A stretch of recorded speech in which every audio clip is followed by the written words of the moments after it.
హైదరాబాద్ ఉప్పల్లో నకిలీ ఆర్టీఓ అధికారులు కలకలం సృష్టించారు. ఏడాదిగా ఆర్టీఓ అధికారులమంటూ కొందరు తమ బండ్లను ఆపి అక్రమంగా వేలాది రూపాయలు వసూలు చేసి ఇబ్బంది పెట్టారన్నారు కాంక్రీట్ మిల్లర్ల ఓనర్లు, మేస్త్రీలు. నకిలీ ఆర్టీఓ ప్రేమ్ కుమార్ రెడ్డిని పట్టుకుని ఉప్పల్ పోలీసులకు అప్పగించారు. నకిలీ ఆర్టీఓ అధికారులపై చర్యలు తీసుకోవాలంటూ పిఎస్ ముందు ఆందోళన చేశారు కాంక్రీట్ మిల్లర్ల ఓనర్లు, మేస్త్రీలు. మేము కాంక్రీట్ మిల్లర్ వరకు ఈ బిల్డింగ్ స్లాబ్ లేచే పని చేస్తాం. వీళ్ళంతా మేము అందరూ అదే పని చేస్తాం. ఫేక్ ఆర్టీఓ మాకు ఒక 1 year అబోవ్ అవుతుంది.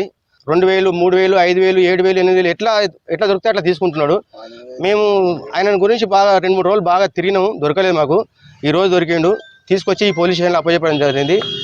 వాళ్ళ మీద కఠినమైన చర్య తీసుకొని బయటికి వెళ్లకుండా చేయాలనేది మా కోరిక. ఉప్పల్ చెరువు కట్ట నుంచి జోడిమెట్ల వరకు ఇక్కడ చెన్నైచెర్ల, బోడుప్పల్, బొల్లిగూడెం, చిల్కానగర్, అక్కడ సిపిఆర్ రోడ్డు, కొరెంల రోడ్డు, నారపల్లి నుంచి బ్రీజా కారు ఉంది సార్. అనేది వస్తాడు, మిషన్ల ముంగట ఆపేసేస్తాడు.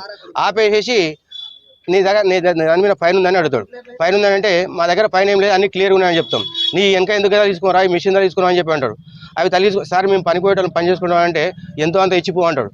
5000 ఇస్తే 5000 తీసుకుంటాడు, 3000 తీసుకుంటే 3000 తీసుకుంటాడు, 10,000 ఇస్తే 10,000 తీసుకుంటాడు. ఇచ్చినాం సార్, వారం రోజుల క్రితం ఇచ్చినాం సార్. మేము కాంప్లైంట్ కూడా ఇచ్చినాం, వారం రోజులు అయితే ఇచ్చేసి. అంటే నిజంగానే ఆర్టీఓ అనుకుంటున్నాం మేము ఇన్ని రోజులు అంది. ఈ ఫేక్ ఆర్టీఓ అనేది 1000-2000 తీసుకునే స్టార్ట్ చేసిండు. మేము ఫేక్ ఆర్టీఓ అని మేము ఆయన నిర్ధారించినాం. రిసిప్ట్ అంటే మళ్ళీ 1000 ఛానల్ రాస్తా అంటాడు. 10,000 రూపాయలు అంటాడు. 10,000 జాగాలు 5,000 ఇచ్చి వెళ్ళిపోతే అయిపోతుంది అని మేము 5,000 రూపాయలు ఇచ్చిపోతున్నాం. ప్రతి రోజు 1 year అవుతుంది. కనీసం ఎంతలే అంటే రోజు ఒక 20 నుంచి 30